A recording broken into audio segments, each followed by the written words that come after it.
Dạ. Và hôm nay mình sẽ chơi Skyward phần 8 nhé các bạn. Hôm nay mình đang ốm cho nên đây có thể là clip cuối rồi. Không biết nữa. Nếu mà mình hết ốm mà thi xong thì mình sẽ làm lại nhé.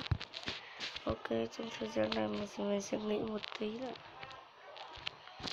Và số 7 mệt quá. Một lát rồi.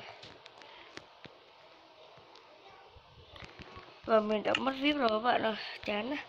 Tại một admin mới vào á, kết hết luôn. Ok, không có kiếm ạ, có tay rồi.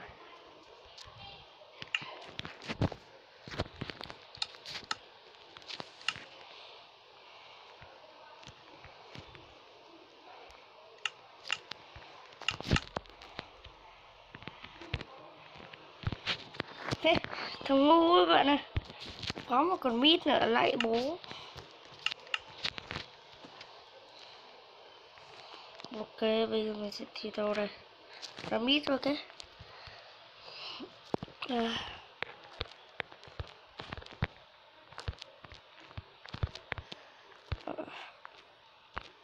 Mong có con ba là chơi.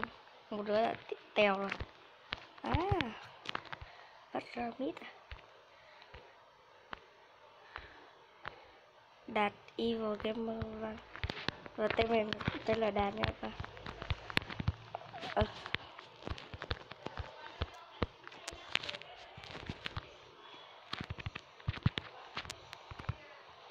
Bố tới trước rồi anh kia. Dạ. Dạ. Dạ đợi con xíu đã.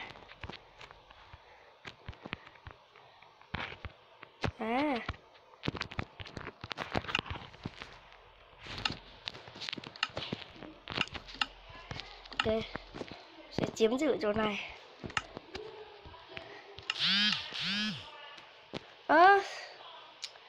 Sorry các bạn nhé. Sự cố không mong muốn gì.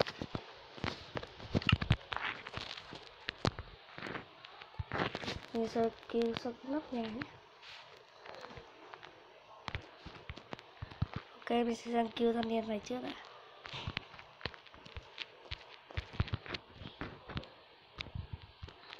Dạ. Dạ đây.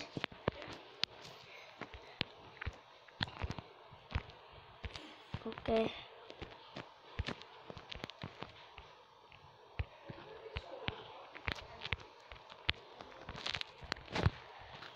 Ok.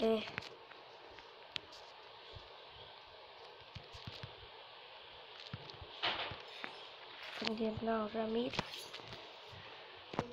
Dạ, sao rồi.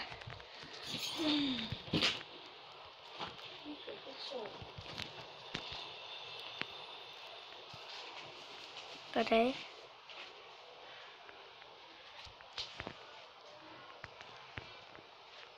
Còn lớn hơn.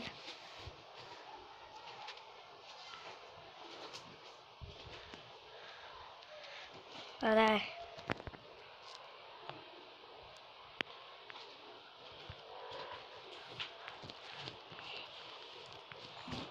Tìm.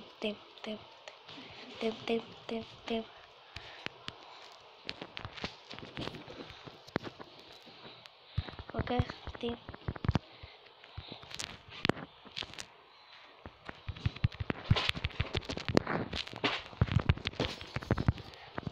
Này thì tim này.